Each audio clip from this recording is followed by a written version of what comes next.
Hey guys, today I'm gonna do a review of a very serious game. Oh yeah, it's called Stella Deus, the Gate of Eternity.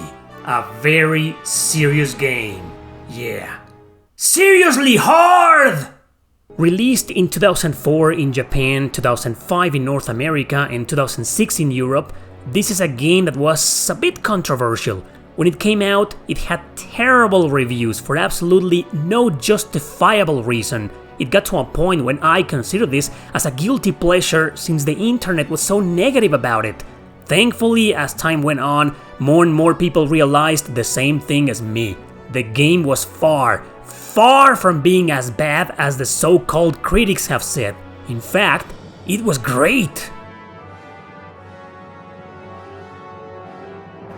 Atlus and some small studios called Pinegrow and Designer 7 co-developed this gem, with graphics that were somewhat innovative and trending for their time. You may know them as cel-shading. It looks great for the anime cutscenes and the opening, but in my opinion the biggest highlight is the sprite animation. All characters and their movements look super detailed, crafted with very special care. The character design and art style was so highlighted because it was the very first one done by SMT and Persona series' Kazuma Kaneko's student Shigenori Soejima. After this, Atlus decided to keep him as a lead artist for future games, most notably Persona 3 and 4, which is the reason why this 2D character art may feel somewhat familiar to some of you, but obviously, as you can see, it is sexier than any Persona game out there.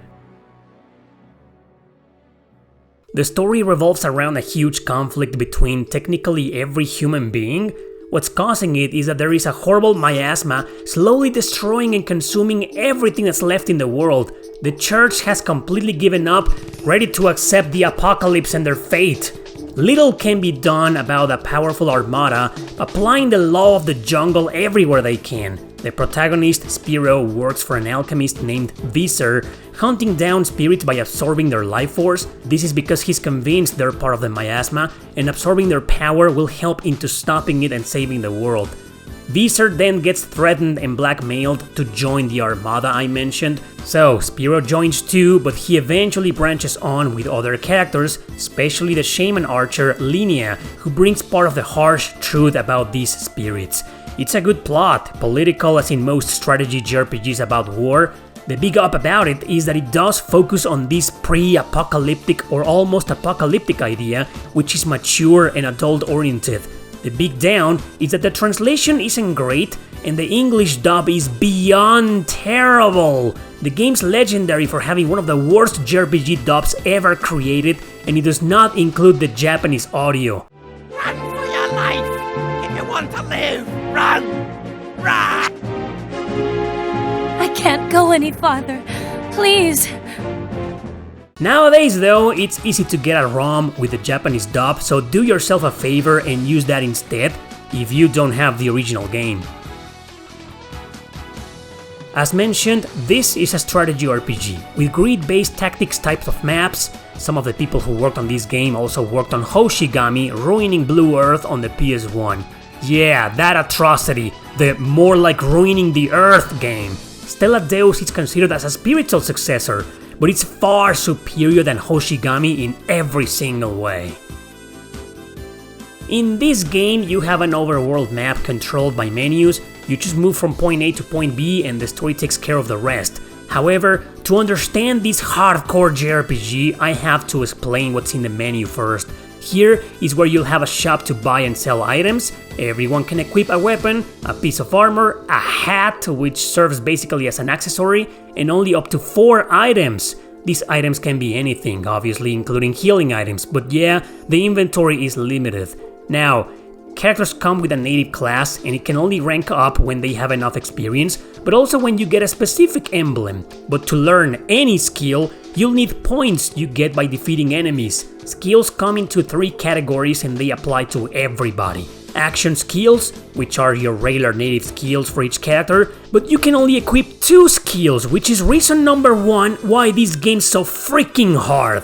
Support skills are basically passive skills that serve mostly terrain purposes, we'll get to that.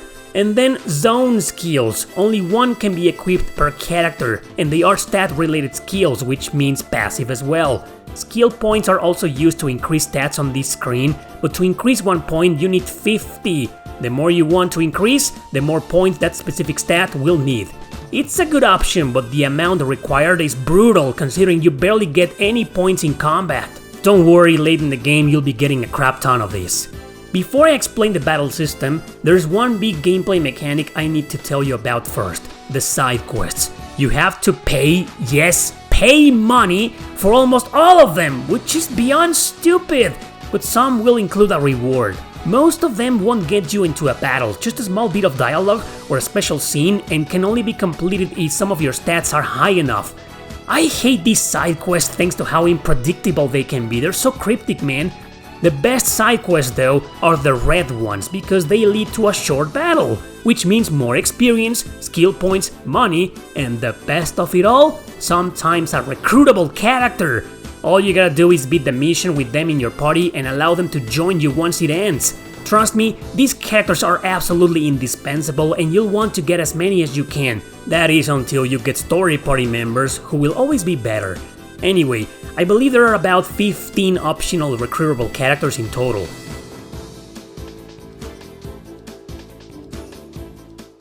Okay, so now the battle system. It plays on grids with an isometric view in relatively short maps. Characters can move on grids, each with a limited range depending on their class and inventory. Yeah, that's right, equipment and items have a weight stat, and the bigger it is, the less you'll be able to move or jump to higher platforms, hence the passive skills that I mentioned before, the support skills. But not only that, the second biggest reason why this game's so freaking hard is the action points bar. This isn't your average tactics game where you move a character, execute an action, and that's it. Doing anything from moving, attacking, or using an item costs action points. Everyone's got up to 100 to use during their turn. That means if you move 4 or 5 squares to reach an enemy or catch up with the rest of a party, you'll spend all of them and won't be able to execute any action anymore, not even using an item. But that also means that if an enemy is close by, you'll be able to attack 2 or 3 times in a row. I don't need to tell you the same advantages and disadvantages apply for your enemies. So if they're nearby, they can just use all of their action points to beat the crap out of you. A good strategy is to lure enemies by barely moving or doing whatever, but you'll always have to do something. You can't just save scum character turns. Anyway, what I said applies for melee or ranged characters because for mages or healers like Adara here, you obviously need MP apart from action points to cast a magic spell. Finally, team attacks are available. If one or more allies are within the enemy's range, at the start of a character's turn, you can trigger it for this really cool animation and do massive damage. Basically insta-kill for the large majority of the regular enemies. But the enemies can also do team attacks against you! Yet another reason why this game is incredibly hard. A great way to gain experience is to use characters like Adara with healing spells to heal someone even if they aren't hurt. But the fourth damn reason why the game's so hard is because you barely get any experience by defeating enemies that are around your level. Healing, using items, attacking and killing gets you experience, but also skill points. No permadeath exists here for anybody. If someone dies, he or she will just retreat without any penalties. Status effects are a nasty hemorrhoid in your ass. Some enemies, especially some bosses, may have an area of effect counter like this prick here. If you attack him or you're nearby the ally who's getting attacked, he inflicts the fear stat on you, which means you can't use action points for anything, but you can still move. You can heal stats with specific items, but remember, limited inventory, and the effects last for several turns. Oh yeah! So, this is a grindfest, I'm sure you've noticed, a big one. Using the catacombs in the menu where the shop and side quests are is a great way to level up. You'll do one floor at a time, and once beaten, you'll unlock the next one and so on, but you'll always be back at the menu after every map is completed. So yeah, this place you're seeing right now, this is where you'll spend about half of your playthrough, as this isn't one of those get good type of games. Oh no! Level difference matters considerably, especially for the boss fights, so grinding for experience, money, and skill points is indispensable. So if you were looking for a challenge, grindy, repetitive bastard, then congratulations, you found your game. The music is done by the legendary duo Hitoshi Sakimoto and Masaharu Iwata, known for being the composers of Final Fantasy Tactics, the Vanillaware games, and the Valkyria Chronicles series. While it isn't an incredible soundtrack by any means, it does come with some memorable themes that bring around the fantasy feel of it, or rather the magical mystery Sakimoto's sound usually has. It's good.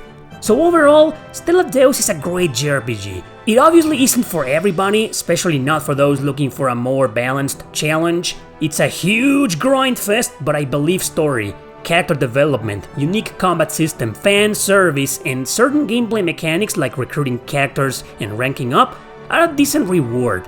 Not a masterpiece, but kinda underrated and definitely recommended for hardcore players.